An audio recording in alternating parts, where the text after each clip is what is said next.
Good morning, everyone. This is Dr. Supriya Sonalika, Department of Political Science, YSNM College. Dear students, very good morning to all of you. आज का जो हमारा class है वो PG semester 4 के students के लिए है और पीजी सेमेस्टर 4 के कोर्स का जो पेपर 15 है, कंटेम्प्रेरी पॉलिटिकल इश्यूज, समकालीन राजनीतिक मुद्दे, इस पेपर के अंतर्गत जिसका कोड 403 है और इसका जो ग्रुप है, चूँकि ये इलेक्टिव पेपर है तो इसमें ऑप्शंस है दो, group A and group B. तो ग्रुप बी का जो फर्स्ट यूनिट है environmental issues, policies of government of India and role of India in international forum in the post Copenhagen period, ये हमारा टॉपिक है। इसमें हमें देखना है इन्वायरमेंटल जो इश्यूज़ हैं, मुद्दे हैं, वो क्या हैं अंतर्राष्ट्रीय स्तर पे और भारत के द्वारा क्या क्या काम किए गए हैं, क्या क्या पॉलिसीज़ बनाई गई है भारत में पर्यावरण को संरक्षित करने के लिए, और साथ ही साथ अंतर्राष्ट्रीय मंच पर जो भारत का जो योगदान रहा है कोपेनहेग पीरियड के बाद से, तो उन सब की चर्चा हमें करनी है। तो हमने अपने पिछले क्लास में जो इस यूनिट का इन्वायरमेंटल जो इश्यूज़ है उसके अंतर्गत हम लोगों ने पर्यावरण की चर्चा की थी, प्रदूषण की चर्चा की थी, डिफिनीशंस की थी बहुत सारी, पर्यावरण प्रदूषण के टाइप्स क्या हैं उनकी चर्चा की थी, साथ ही साथ उनके प्रदूषण के कारक क्या हैं उनकी चर्चा हमने की थी। आज हम लोग चर्चा करेंगे कि पर्यावरण को सुरक्षित करने के लिए भारत के द्वारा जो उपाय किए गए हैं उसको, तो भारत के द्वारा इसमें भारत के नॉन गवर्नमेंटल ऑर्गेनाइजेशंस और जो भी स्वैच्छिक संस्थाएं हैं उनके द्वारा काम किए गए हैं, साथ ही साथ जो भारत सरकार के द्वारा काम किए गए हैं उसकी चर्चा भी हम लोग आज के क्लास में करते हैं। तो सबसे पहले हम लोग भारत द्वारा किए गए जो भारत में जो प्रयास किए गए हैं पर्यावरण को संरक्षित करने के, तो उससे संबंधित जो गैर सरकारी प्रयास है, नॉन गवर्नमेंटल जो प्रयास हैं, एफर्ट्स हैं, उसको हम लोग उसकी चर्चा हम लोग करेंगे और उसके बाद फिर जो सरकारी प्रयास है उसकी चर्चा हम लोग करेंगे। तो पर्यावरण की सुरक्षा के लिए गैर सरकारी प्रयास समय समय पर भारत में बहुत सारे गैर सरकारी ऑर्गेनाइजेशंस के द्वारा किए गए हैं और देश में अनेक गैर सरकारी संस्थान हैं जिसको नॉन गवर्नमेंटल ऑर्गेनाइजेशन एनजीओस जिसको कहते हैं, तथा स्वैच्छिक संस्थाएं भी हैं, वॉलेंट्री ऑर्गेनाइजेशन,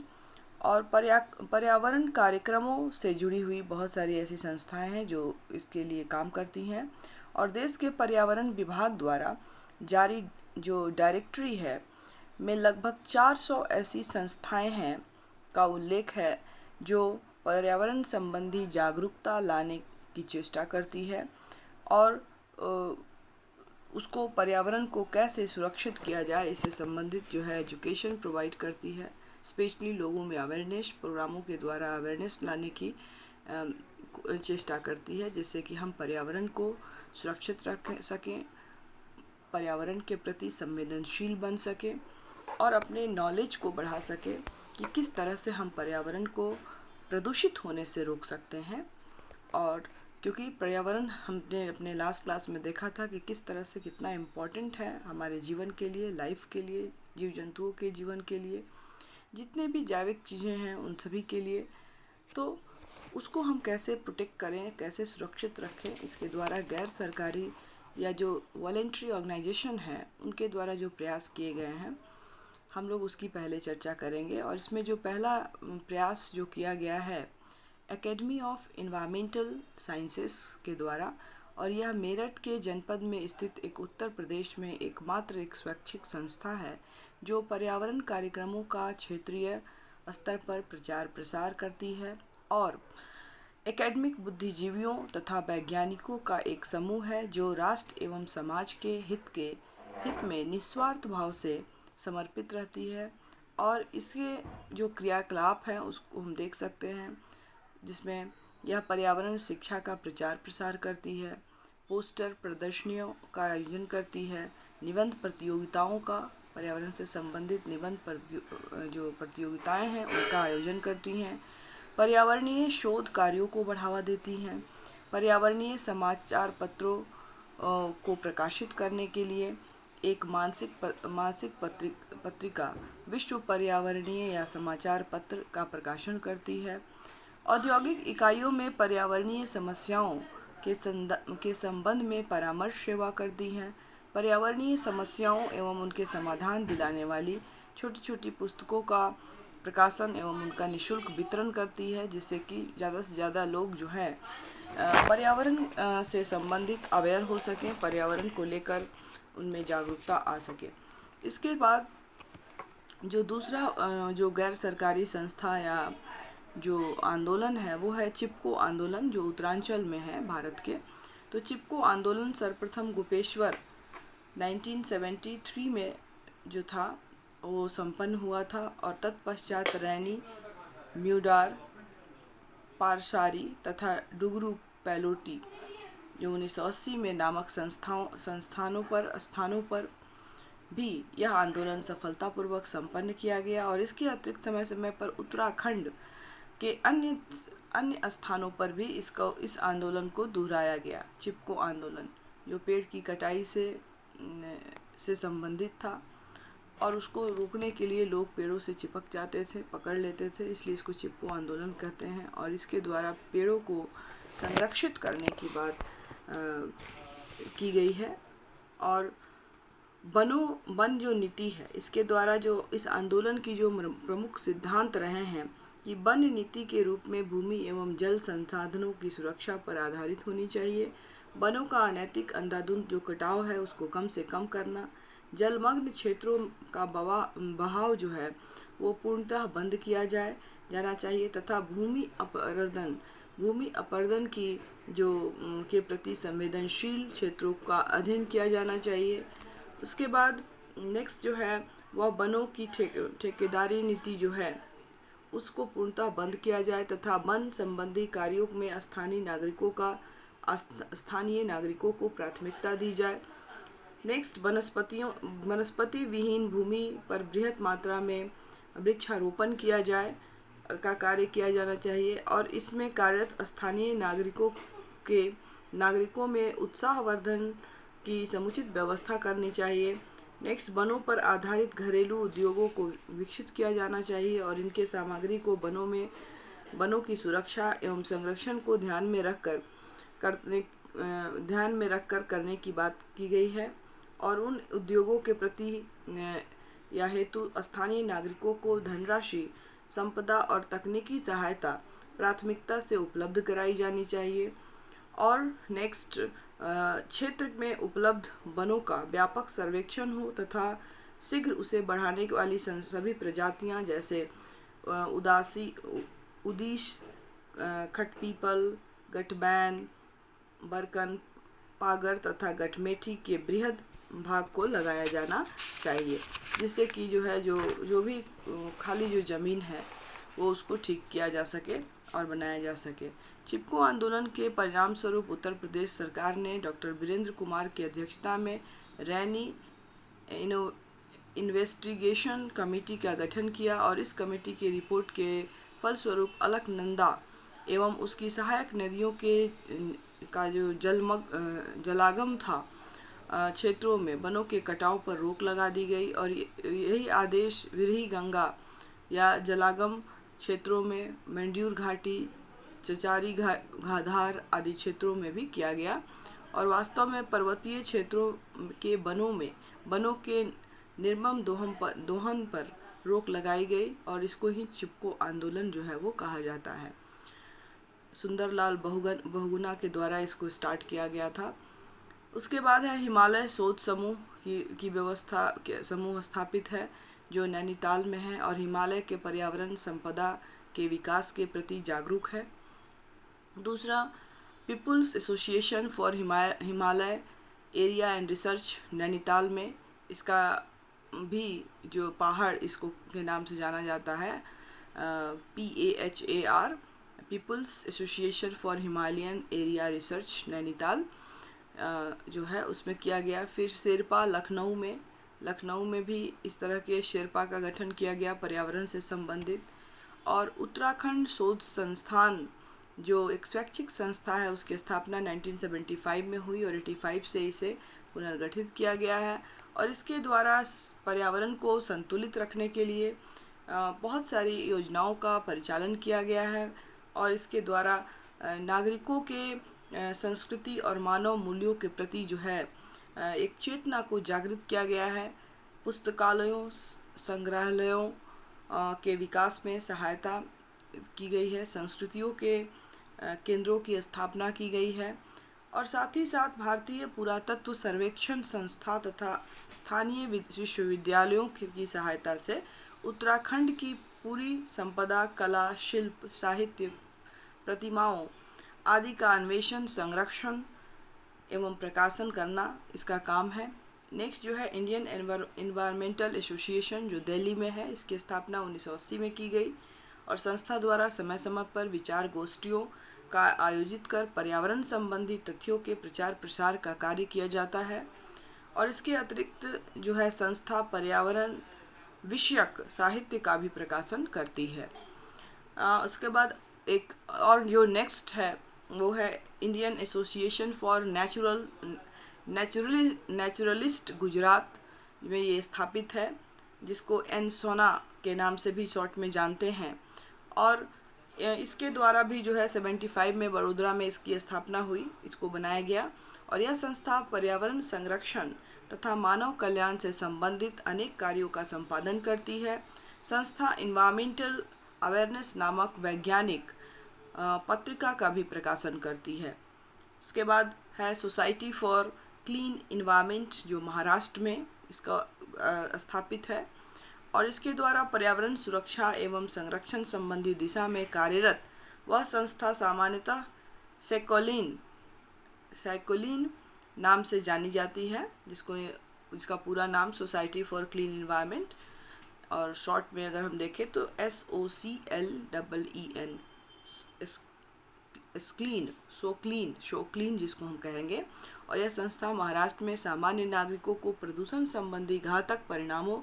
के विषय में महत्वपूर्ण जानकारी देती है तथा प्रदूषण नियंत्रण हेतु एक जन आंदोलन का संचार करती है। इसके बाद है एपिको आंदोलन जो कर्नाटक में है और यह आंदोलन कन्नड़ राज्य के नागरिकों की पर्यावरण सुरक्षा एवं प्राकृतिक संसाधनों के संरक्षण हेतु जन चेतना का प्रतीक है, जो वास्तव में चिपको आंदोलन का ही एक रूप है। और इस आंदोलन के अंतर्गत समय समय पर पारिस्थितिक असंतुलन तथा प्राकृतिक संसाधनों की सुरक्षा हेतु रचनात्मक कार्य जो है वो किए जाते हैं। और इस तरह से गैर सरकारी संस्थानों तथा ऐच्छिक संस्थानों का पर्यावरण सुरक्षा संबंधी जो है वो भारत में एक महत्वपूर्ण योगदान है और उन्हीं के सतत प्रयासों से साधारण जनता में पर्यावरण की सुरक्षा के विषय में चेतना जो है वो जागृत है। और महान पर्यावरणविद सुंदरलाल बहुगुणा के अथक प्रयासों के परिणाम स्वरूप जो पर्वतीय क्षेत्र है उनमें अवैध रूप से वनों का कटना जो है वो बंद हुआ और उन्होंने ही टिहरी बांध परियोजना का भी भरपूर विरोध किया, क्योंकि यह पर्यावरण को असंतुलित कर देता। और उपयुक्त ऐच्छिक संस्थाओं जो भी मैंने अभी आपको बताया केवल भारत में ही नहीं वरन भारत के बाहर भी अन्य संस्थानों ने पर्यावरण की सुरक्षा के प्रति जन चेतना आंदोलन चला रखी है और ये संस्थाएं जनता को जागरूक करने के साथ साथ सरकारों पर भी पर्यावरण को सुरक्षित रखने संबंधी कानूनों के निर्माण के लिए दबाव डालती है। और इन संस्थानों के अथक प्रयासों से पर्यावरण संबंध में सार्थक परिणाम आने की संभावना है। तो ये हमारे भारत में जो गैर सरकारी तथा स्वैच्छिक संस्थानों के द्वारा जो प्रयास किए गए हैं पर्यावरण को सुरक्षित करने की उसकी चर्चा हमने की। अब हम देखते हैं कि भारत में जो सरकारी प्रयास किए गए हैं वो क्या किए गए हैं। तो भारत में जो सरकारी गवर्नमेंट जो एफर्ट्स है उसको देखते हैं तो इसमें सबसे पहला जो है वन संरक्षण अधिनियम बनाया गया है, फॉरेस्ट कंजर्वेशन एक्ट। मानव जीवन में वनों की महत्ता को स्वीकार करते हुए भारत सरकार ने वनों के संरक्षण एवं विकास के लिए राष्ट्रीय वन नीति 1952 नेशनल फॉरेस्ट पॉलिसी 1952 की स्थापना की है और इस नीति के तहत देश के कुल भौगोलिक क्षेत्र फल के 1/3 भाग पर वन का होना चाहिए और लेकिन देश के अतिशय जनसंख्या की वृद्धि एवं मांग के कारण वन जो क्षेत्र हैं लगातार उनका ह्रास हो रहा है। और सरकारी आंकड़ों के आधार से यह पता चलता है कि 1951 से 52 से 1979 से 80 के बीच मध्य जो है 4.238 मिलियन हेक्टेयर वन जो है वह भूमि अधिकाधिक तौर पर गैर वन्य जैसे कार्यों के लिए जैसे कृषि, उद्योग, परिवहन, सिंचाई या बस्तियों आदि के लिए हस्तांतरित कर दी गई है। फलस्वरूप वन संरक्षण के लिए ठोस कदम के रूप में भारत सरकार ने वन संरक्षण अधिनियम 1980 फॉरेस्ट कंजर्वेशन एक्ट 1980 लागू कर दिया है। अब इस जो वन संरक्षण अधिनियम है इसके अंतर्गत क्या बातों की व्यवस्था की गई है। तो इस अधिनियम का मुख्य उद्देश्य वनों के कटाव तथा वन भूमि जो है उसको ह्रास को उसको रोकना है और आरक्षित वन क्षेत्र को अनारक्षित या किसी वन क्षेत्र की भूमि को दूसरे कार्यों के उपयोग हेतु केंद्रीय सरकार की लिखित अनुमति जो है वो आवश्यक है। और इस अधिनियम में ऐसी व्यवस्था है कि यदि कोई सार्थक कारणों से वन क्षेत्र को भूमि को दूसरे प्रयोजनार्थ हस्तांतरित करने की आवश्यकता है तो जितने भी वनों की कटाई की गई है उसके दुगुने जो है वनों को रोपना है, लगाना है, वृक्षारोपण करना है। और देखने में यह आया है कि वनों का विदोहन जारी है। फलस्वरूप वन संरक्षण अधिनियम 1980 को पुनः फिर से इसको 1988 में संशोधित किया गया है। और इस संशोधन में जो महत्वपूर्ण बातें जोड़ी गई हैं उसमें है कि संपूर्ण वन क्षेत्र का उसका कोई भाग किसी भी रूप में किसी भी व्यक्ति या संगठन को ना तो स्थानांतरित किया जाएगा और ना ही उसे बेचा जाएगा। इसके लिए केंद्रीय सरकार से अप्रूवल लेना जो है आवश्यक है, अनुमति लेना आवश्यक है। दूसरा कि केंद्रीय सरकार की पूर्व अनुमति के बिना वन क्षेत्र में किसी भी प्रकार का ह्रास जो उसके मूल्य प्रकृति विशेषता को नष्ट करता है संभव नहीं है।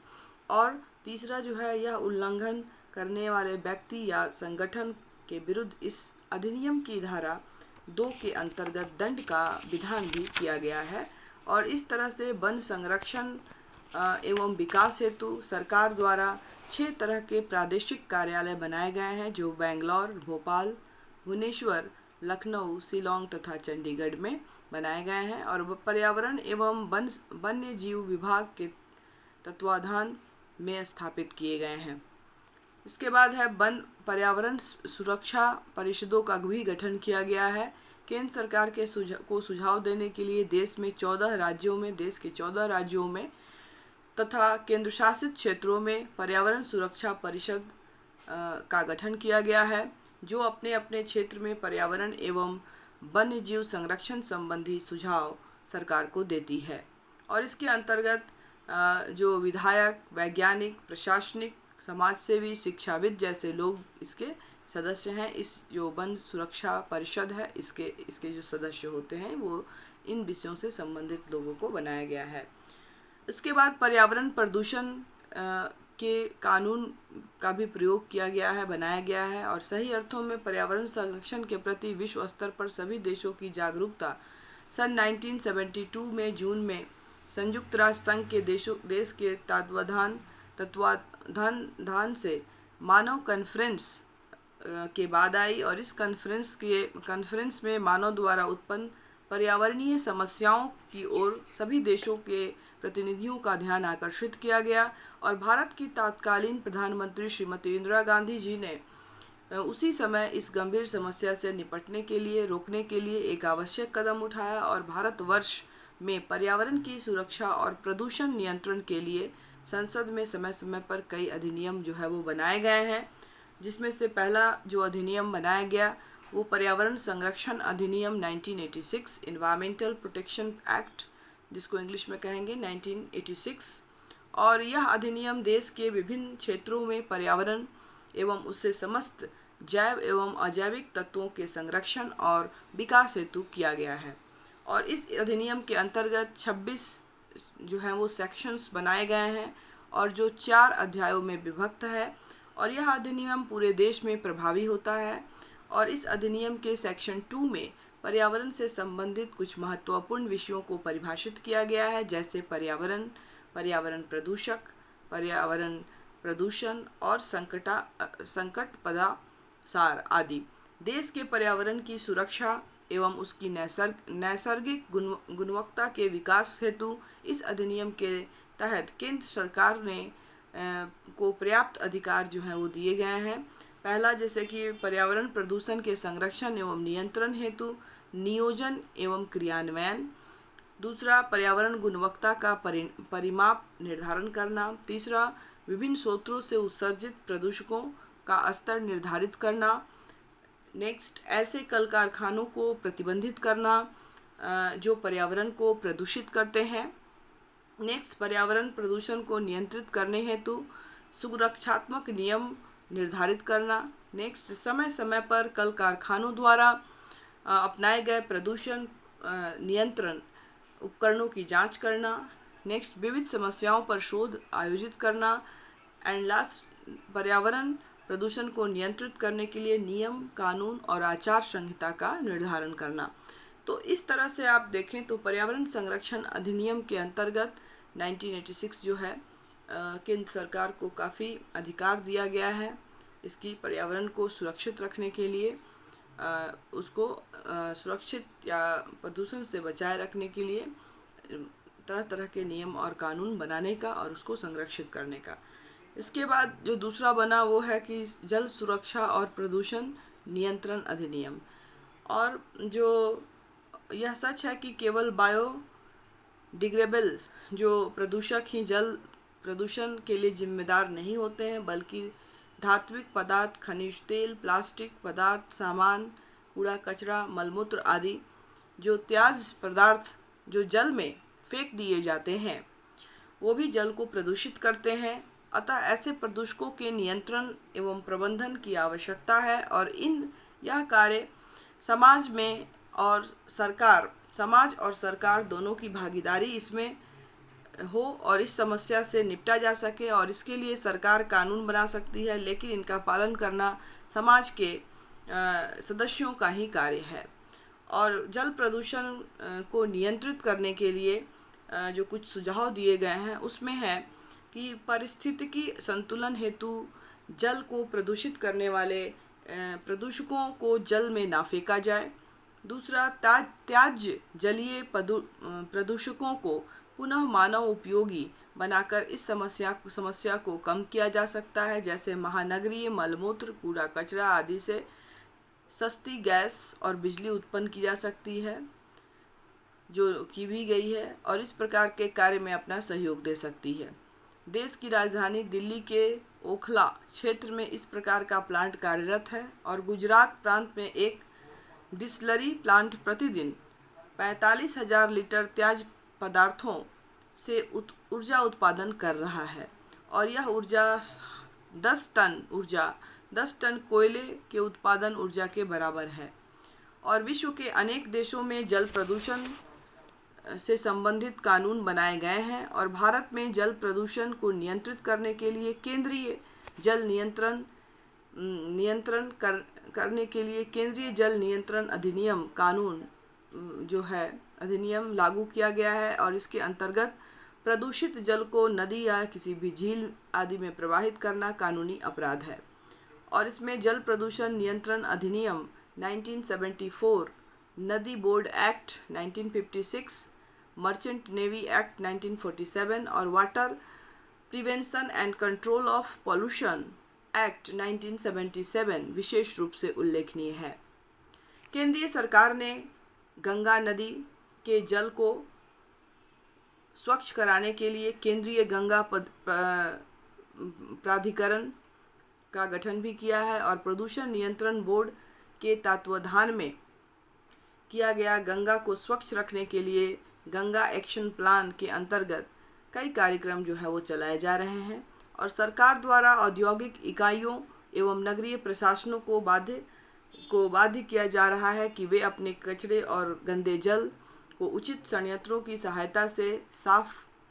करने के उपरांत नदी झील में प्रवाहित करें, और ऐसा न करने पर दंड का विधान है। और 1993 में माननीय सर्वोच्च न्यायालय ने ऐसे तटीय स्थित उद्योगों को बंद करने का सरकार को आदेश भी दिया है जो जल प्रदूषण को फैलाते हैं। और इसी प्रकार नदी तट पर दाह संस्कार से होने वाले प्रदूषण को रोकने के लिए बिजली चालित 100 दाह गृहों का भी निर्माण किया जा रहा है।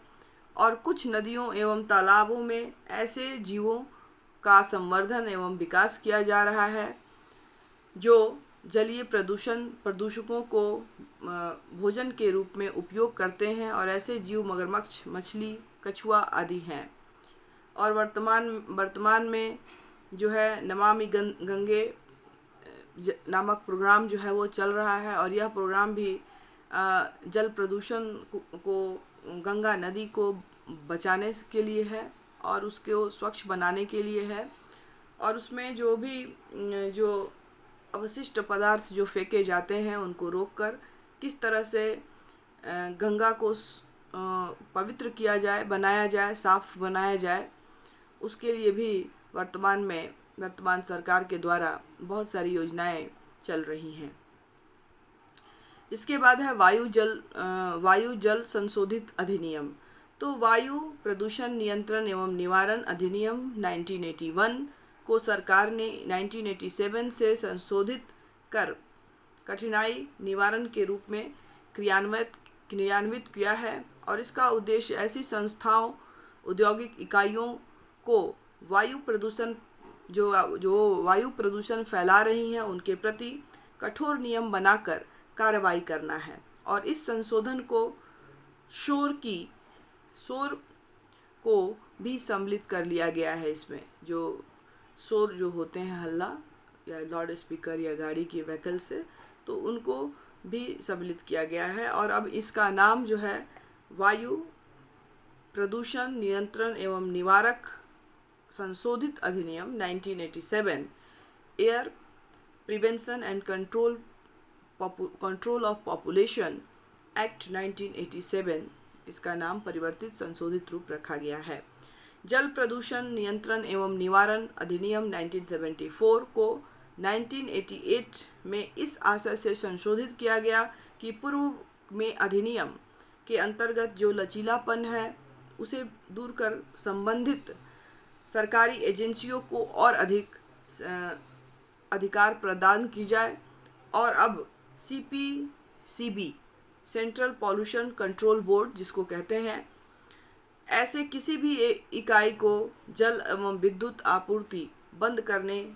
का जो अधिकार है वो जो जल को प्रदूषित करती हैं। बोर्ड को 60 दिन का नोटिस देने के बाद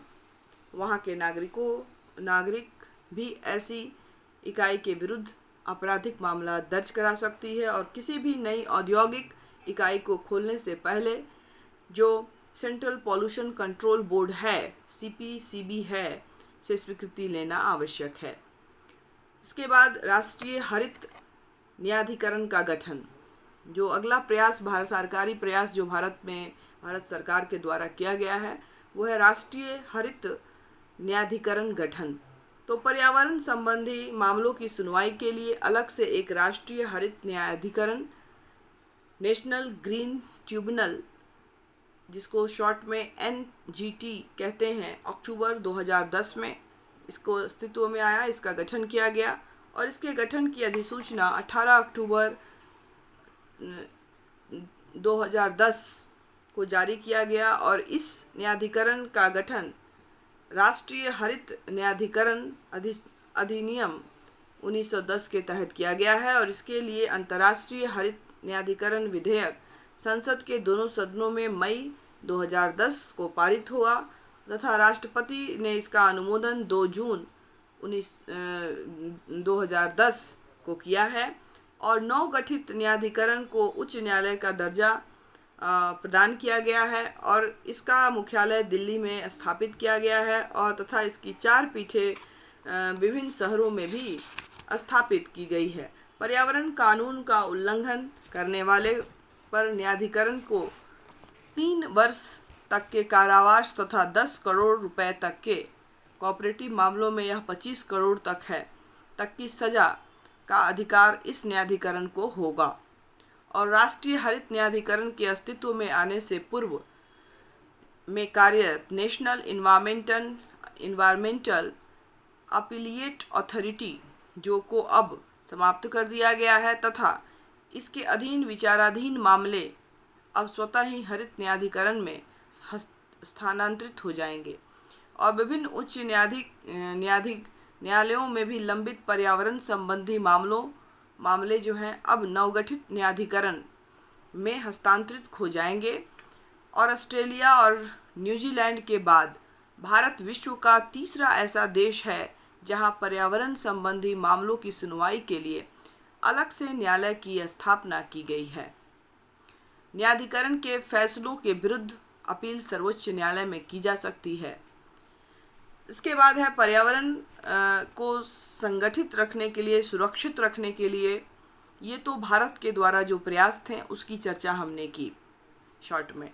अब हम देखेंगे कि पर्यावरण को संरक्षण करने के लिए अंतर्राष्ट्रीय कानून क्या बनाए गए हैं और उसमें भारत की क्या भूमिका या योगदान रहा है। तो जो अंतर्राष्ट्रीय स्तर पे जो प्रयास किए गए हैं उसमें लेक सम्मेलन, ठीक है, ये 1949 में संयुक्त राष्ट्र संघ के द्वारा लेक 1949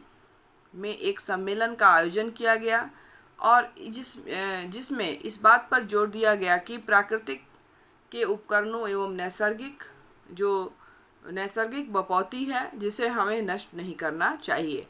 और इसके बाद दूसरा जो हुआ स्टॉकहोम सम्मेलन जो 1972 में हुआ और संयुक्त राष्ट्र महासभा ने 1968 में एक निर्णय लिया था कि मानव पर्यावरणीय को क्षति की सीमित करने के लिए मानव की परिस्थिति के संरक्षण और सुधार के लिए राष्ट्रीय, क्षेत्रीय तथा अंतर्राष्ट्रीय स्तरों पर कार्रवाई की आवश्यकता है। और इस निर्णय को ध्यान में रखते हुए जून 1972 में संयुक्त राष्ट्र मानवीय पर्यावरण सम्मेलन स्टॉकहोम में हुआ और इस सम्मेलन में नदियों के जल, वायुमंडल, खाद्य सामग्री को प्रदूषित करना, शस्त्रीकरण की होड़, रासायनिक युद्ध प्रणाली, नाभिकीय परीक्षण और औद्योगिक बस्तियों के विकास पर चिंता व्यक्त की गई है। और इस सम्मेलन में मानव पर्यावरण की घोषणा की गई है और जिसमें उत्तम पर्यावरण, मानव अधिकार तथा भावी पीढ़ियों के लिए पर्यावरण का संरक्षण और सुधार का दायित्व सदस्य देशों को निश्चित किया गया है। और इसमें एक ऐसी कार्य योजना को भी स्वीकृति दी गई है जिससे कि जीवन रक्षा, प्रदूषणों का नियंत्रण, शहरों और जो मानव बस्तियों के लिए सरकारी और अंतर्राष्ट्रीय संगठनों द्वारा उपायों की सिफारिश थी। और इस सम्मेलन में पर्यावरण को संरक्षित रखने के लिए या संरक्षण करने के लिए अंतर्राष्ट्रीय सहयोग की आवश्यकता पर भी बल दिया गया है। और जो इसके बाद संयुक्त राष्ट्र पर्यावरण कार्यक्रम united nation environmental programme UNEP Stockholm सम्मेलन की सिफारिश के आधार पर संयुक्त राष्ट्र महासभा ने पर्यावरण कार्यक्रमों के लिए 58 सदस्यीय अधिशासी परिषद की भी स्थापना की है और जिसका मुख्यालय नैरोबी में है। और इसके प्रयास से विश्व पर्यावरण की निगरानी की जा रही है। जो प्रदूषण से संबंधित सूचना और उसके उपचार के लिए सरकारों को बताते हैं। और इसके प्रयास से राज्यों के द्वारा 1975 में बहुत सारी संधियां हुई इसको करने के लिए UNEP के। और इसमें जो संधियां हुई उसमें कुछ जो इम्पोर्टेंट है उसकी चर्चा हम लोग करते हैं। संकटग्रस्त पहली जो है संकटग्रस्त जंगली पेड़ पौधों के अंतर्राष्ट्रीय व्यापार अधिनियम, the convention on international trade and endangered species species of wild life fauna and flora 1973 जो है वो किया गया। इसके बाद जो दूसरा प्रयास जो किया गया है वो अंतर्राष्ट्रीय महत्व की नम भूमि तथा विशेषकर पानी में रहने वाले पक्षियों के स्थान पर अभिशमय। The Convention on the Wetland of International Importance, especially at the water flow habitat जो है, इसका नाम है इंग्लिश में 1971 किया गया। इसके बाद विश्व संस्कृति एवं तथा प्राकृतिक विरासत संरक्षण से संबंधित अधिनियम 1972 जिसको इंग्लिश में the convention concerning the protection of world culture and natural heritage 1972 ये भी एक संधि की गई। इसके बाद तेल प्रदूषण के अपघातों के मामलों में खुले समुद्र में हस्तक्षेप से संबंधित अंतर्राष्ट्रीय अधिसमय जो है वो किए गए। और the international convention to intervention on the high seas in the case of oil pollution casualty 1969 ये भी एक अभिसमय किया गया, ट्रीटी की गई। नेक्स्ट, तेल प्रदूषण के नुकसान के लिए असैनिक दायित्वों पर अंतर्राष्ट्रीय अभिसमय 1969। इसके अंतर्गत the international convention on civil liability for oil pollution damage 1969 भी किया गया। साथ ही साथ नेक्स्ट जो संधि की गई, जलपोत तथा हवाई जहाज़ों द्वारा ढेर लगाने से सामुद्रिक प्रदूषण को बचाने के लिए अभिसमय जो किया गया। उसके बाद नेक्स्ट, कूड़ा करकट तथा अन्य सामान ढेर लगाने से सामुद्रिक प्रदूषण को बचाने के लिए किए गए सम्मेलन।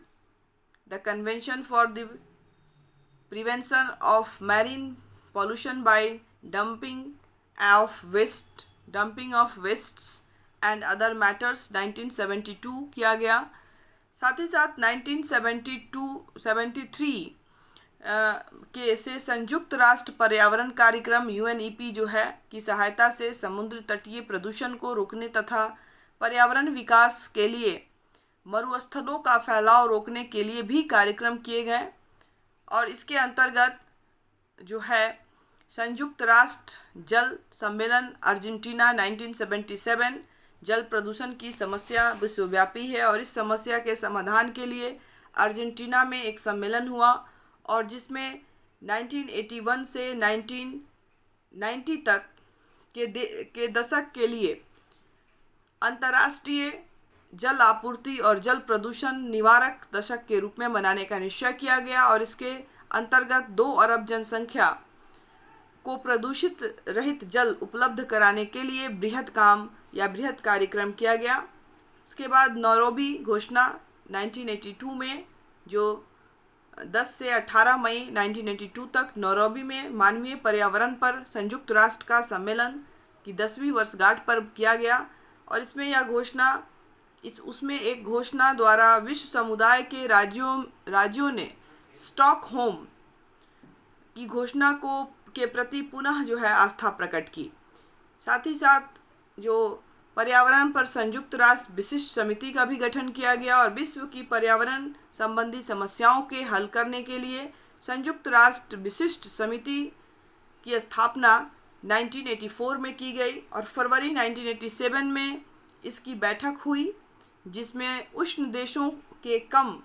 होने तथा रेगिस्तान तथा तेजाब वर्षा एसिडिक रेन रोकने के लिए अंतर्राष्ट्रीय निर्देश बनाने की चर्चा हुई।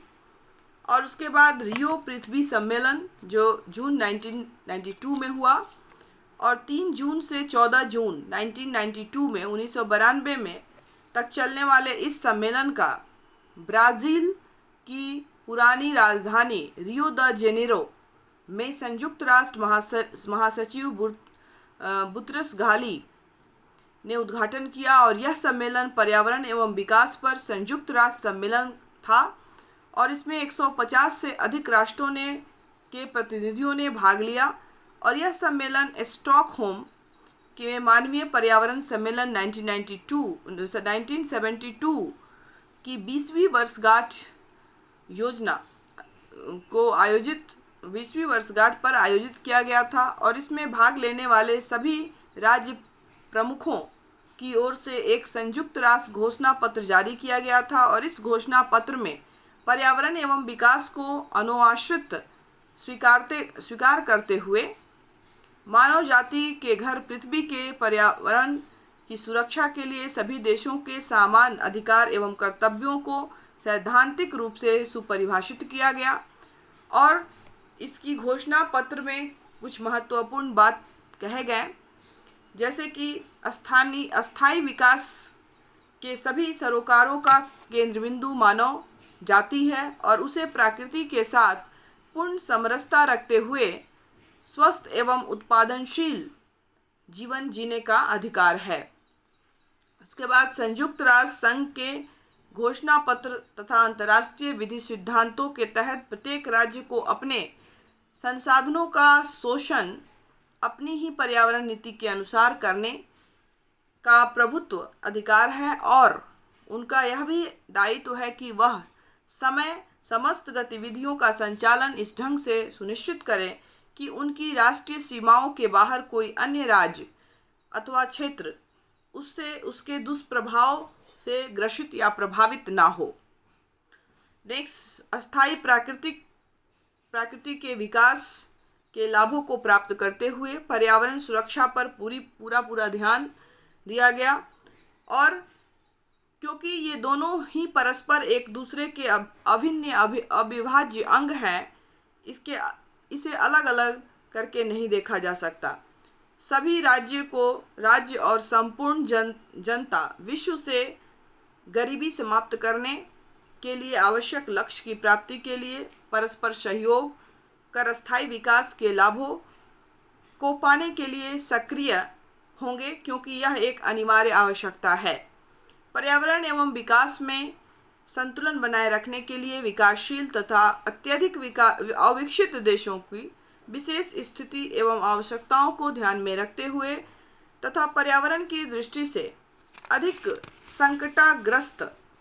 देशों को अंतर्राष्ट्रीय स्तरों पर विशेष प्राथमिकता प्रदान की जाए और विकास एवं पर्यावरण संगठन के सभी क्रियाकलापों सभी देशों के हितों और आवश्यकताओं को लक्ष्य करके ही संपादित एवं संचालित होते हैं। सभी देश विश्व सहभागिता की भावना से परस्पर सहयोग करें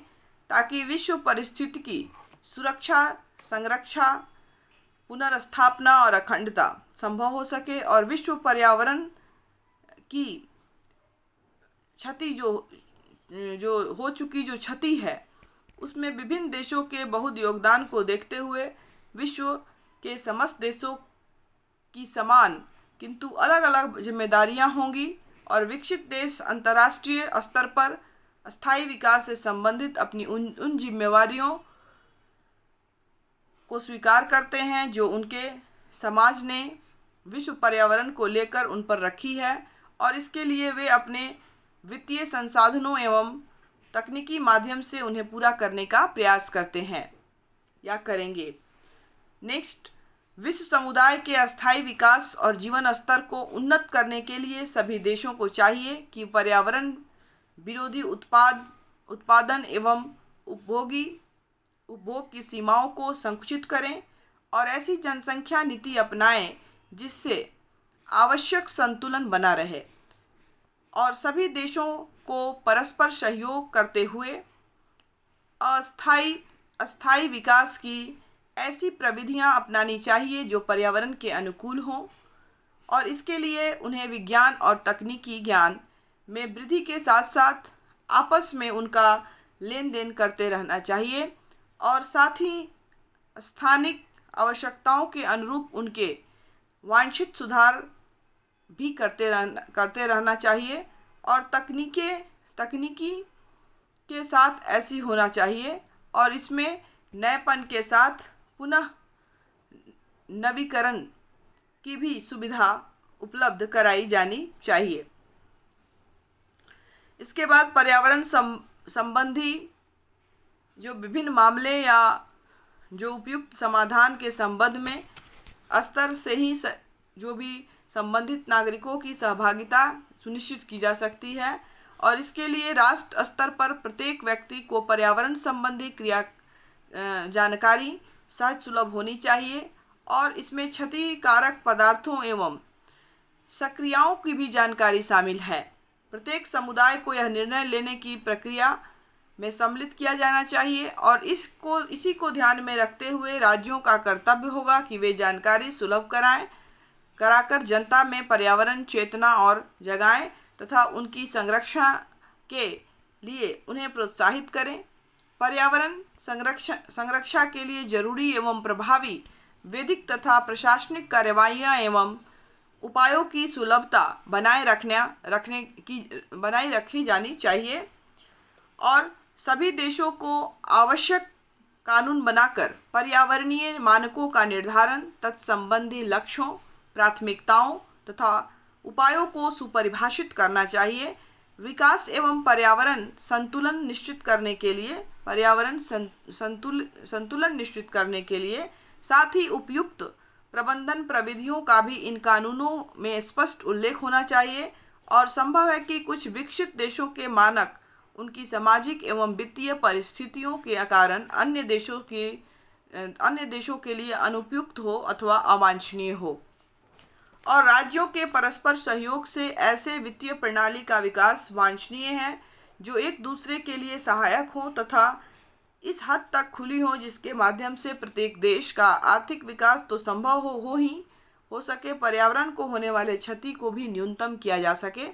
और पर्यावरण की दृष्टि से व्यापार नीति की भी इस प्रकार तैयारी की जानी चाहिए जो एक तरफा ना हो और ना उनमें कोई भेदभाव हो और इस तरह से अंतर्राष्ट्रीय प्रतिबंधों से भी उन्हें पूर्णतः मुक्त होना चाहिए और आयातकर देशों को भी यथासंभव ऐसे प्रयास करने चाहिए कि विश्व पर्यावरण उसके प्रतिकूल रूप से प्रभावित ना हो और पर्यावरण के सभी मुद्दों पर अंतर्राष्ट्रीय निर्णय यथासंभव जो है सर्वसम्मति से होने चाहिए। इसके बाद राज्यों को ऐसे कानून बनाने चाहिए जिसमें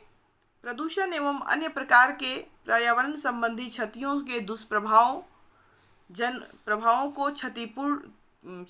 प्रभावों की क्षतिपूर्ति का प्रावधान हो और इसी तरह से प्रावधानों से युक्त अंतर्राष्ट्रीय विधि के विकास में सभी देशों का सहयोग होना चाहिए ताकि किसी भी देश की गलती से दुष्प्रभावित अन्य देश की क्षतिपूर्ति संभव हो सके और राज्यों को परस्पर ऐसे प्रभाव या उपाय भी करने चाहिए जिससे कि मानव स्वास्थ्य अथवा पर्यावरण के लिए क्षतिकारक पदार्थों एवं प्रक्रियाओं का पुनरावंटन अथवा हस्तांतरण जो है वो निरुत्साहित किया जा सके। तो इस तरह से रियो पृथ्वी सम्मेलन जो था 1992 में जो हुआ 3 जून से 14 जून तक, वो काफ़ी एक बड़ा सम्मेलन था और यह जो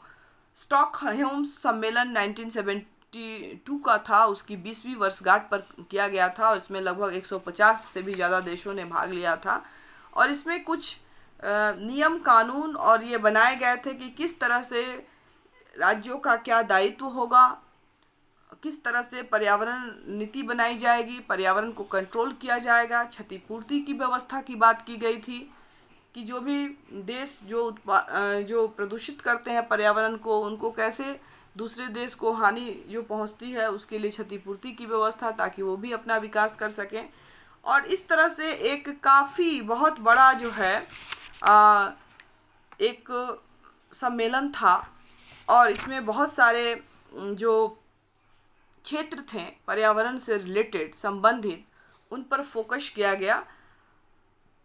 इसके बाद हम लोग नेक्स्ट क्लास में देखेंगे जो रियो पृथ्वी सम्मेलन था उसकी उपलब्धियां क्या थी, एजेंडा 21 क्या था। इसकी चर्चा हम लोग अपने नेक्स्ट क्लास में करेंगे। हमने अपने आज के क्लास में देखा कि भारत के द्वारा अंतर्राष्ट्रीय स्तर पर क्या प्रयास किए गए। सबसे पहले हमने देखा कि राष्ट्रीय स्तर पे क्या प्रयास किए गए और उसके अंतर्गत हमने देखा कि जो गैर सरकारी संस्थाएं हैं भारत में और स्वैच्छिक संस्थाएं, उनके द्वारा काफ़ी बृहद रूप में काम किया गया। और उसके साथ साथ फिर जो सरकारी जो रूल रेगुलेशंस या अधिनियम कानून बनाए गए टाइम टाइम पर, उनकी का अध्ययन किया गया, हम लोगों ने किया। इसके बाद हमने अंतर्राष्ट्रीय स्तर पर जो कार्य पर्यावरण को रोकने के लिए किया गया है उसकी हमने चर्चा की, जिसमें हमने स्टॉकहोम सम्मेलन 1972 की चर्चा की। साथ ही साथ जो हमारा यूनाइटेड नेशन एनवायरमेंटल प्रोग्राम है UNEP, जिसका गठन किया गया और उसके जो उसमें जो बहुत सारी संधियाँ की गई उनकी चर्चा हमने की। इसके बाद संयुक्त राष्ट्र पर जल सम्मेलन अर्जेंटीना, पर्यावरण पर संयुक्त राष्ट्र की एक विशिष्ट समिति का गठन किया गया। नैरोबी घोषणा पत्र जो था उसको हमने देखा। और इसके बाद हमने रियो पृथ्वी सम्मेलन जो 1992 में हुआ, उसमें जो बहुत सारे देशों ने भाग लिया और बहुत सारे पक्षों को, पर्यावरण को प्रदूषित करने वाले बहुत सारे पक्षों की चर्चा की गई, हम लोगों ने किया। अब हम अपने नेक्स्ट क्लास में रियो जो पृथ्वी सम्मेलन जो हुआ 1992 में, तो इसकी उपलब्धियां क्या थी और उन उपलब्धियों की चर्चा करेंगे। साथ ही साथ हम लोग एजेंडा 21 की भी चर्चा करेंगे। और अभी तक जितने भी सम्मेलन हुए हैं, स्पेशली जो कोपेनहेग सम्मेलन था तब जो आपका 2009 में हुआ, तो उसके बाद जो कुछ सम्मेलन हुए और उसमें भारत या वर्ल्ड की क्या भूमिका थी उसकी भी चर्चा हम लोग संक्षिप्त में अपने अगले क्लास में करेंगे। आई होप आपको समझ में आया हो। आज का क्लास हम लोग यहीं समाप्त करते हैं। नए टॉपिक के साथ हम लोग मिलेंगे अगले क्लास में। तब तक के लिए घर में रहें, सुरक्षित रहें, पढ़ते रहें। Thank you all of you.